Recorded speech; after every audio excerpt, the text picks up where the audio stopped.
মনে হবে কোনো মহাকাশযান উঠছে আকাশে, কিন্তু এটি আসলে ইরানের সেই বিধ্বংসী মিসাইল, যা নিয়ে বহু বছর ধরে আলোচনা চলছিল।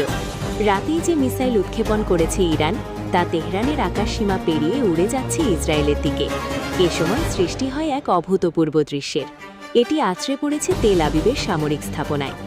এই আলট্রা হেভি দূরপাল্লার ব্যালিস্টিক মিসাইলের ক্ষমতায় রীতিমতো চমকে উঠেছে গোটা বিশ্ব।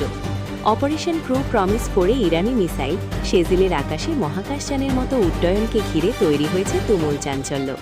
এর মধ্যে ইসরায়েলি ধ্বংসের চিহ্ন ফুটে উঠেছে চরম মাত্রায়। চারদিকে আগুন, ধোঁয়া, বিস্ফোরক।